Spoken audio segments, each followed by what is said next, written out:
Paul George I have told disrespect is you, unbelievable. dude, guess what news just happened? I have said it for weeks. What just happened? Take one guess. Somebody's getting drafted that you and I have said for weeks that's going to go second overall.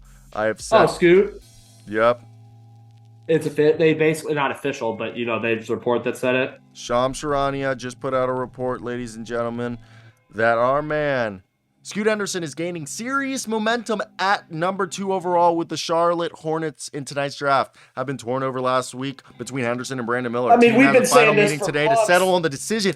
I have said it for weeks that it would be Scoot Henderson because you don't pass up on that. Yeah, we've been saying it for weeks. Okay, We've been team. I- This show has been Team Scoot at number 2. So We have said, look, Brandon Miller's being compared to Rudy Gay, Danny Granger, and Paul George. While Scoot's getting compared to Russell Westbrook. and John Morant and Derrick Rose. Who do you take? The guy who's being compared to a Well, two-time Paul George- MVP? Okay, hold on. Paul George is a better player than John Morant. He's had a better career than John Morant. But yeah, the other guys, yes. Who would you take? I'm just saying.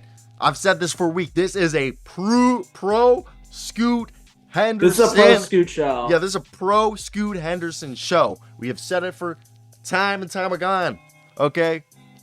If we're taking guy number 2, we go Scoot. I feel good about it.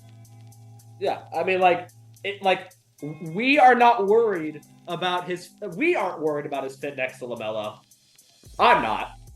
I think it'll work. It'll work. It will. Those guys are too good. They're too talented. It will work. All right. So, good old Scoot. I don't know. It'll be very interesting to see. You know what I want to happen?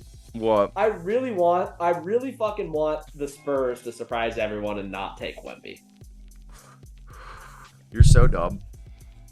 Well, we all know that's never gonna fucking happen. Can I also say, I want the Spurs to be dumb and not take Wemby. Sometimes I look at my predictions and I've realized because I've covered the NBA for 4 years, I just know what's happening at this point. I said it literally last year. I was like, the Spurs are gonna get Victor Wembanyama. Before they even started, I was saying, dude, guys, the Spurs are gonna get Wembanyama, and everyone ripped on me. And I literally said it for months. I was like, it just makes sense. And I said, from the international standpoint, just from someone as myself who's very well traveled, you go to any country. Besides a Lakers or a Celtics jersey, Spurs. It's a Spurs jersey. You always see either Knicks. Besides, not even the Knicks are as big internationally, which is wild because the Knicks are one of the biggest. You go teams in all the over the NBA. world. You see either Manu Ginobili, Rockets. It's Rockets jerseys in East Asia and China. Yeah, and then in Europe and South America, it's either Manu Ginobili, Tony Parker, or Tim Duncan. You go to the Caribbean, it's all Tim Duncan jerseys. Yeah. And I'm telling you again, with the Scoot Henderson, maybe if Brandon Miller didn't have the gun charges and he continued to go on that skyrocket pace, but he never took it to another level. We actually saw growth of Scoot Henderson. I mean, Brandon Miller played at the same level all year. No, he did, but then he got hurt. I know, but Scoot showed growth. Okay, Scoot played 2 seasons. Even Amen Thompson showed growth in his 2 seasons over a time of league, absurd growth. Yeah. I'm sorry. I think even Amen Thompson has a higher ceiling than Brandon Miller. Yeah, but his floor is. Yes, I agree. His floor is very high. I won't doubt that. Okay, but yes, Aaron Barr, draft talent over needs any day. It's so stupid. We talked about it. Look, I thought I did a great job with this comparison yesterday because I even saw your face when I said it. 5 years ago, Cardinals had just drafted Josh Rosen 10th overall. All right, they had a franchise quarterback. They got the number 1 pick. Were they going to take, by positional lead, or did they draft the best player available? They saw Kyler Murray and they said, "We need that." Yeah, they drafted the best player available. And they cut bait on a rookie QB who they picked up a top 10 pick after 1 season. Yeah, which is unheard of.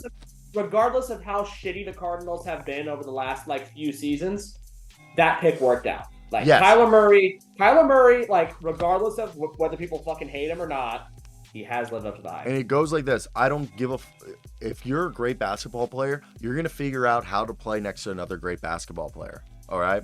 That's just a fact. Scoot will figure out how to play next to LaMelo. Okay?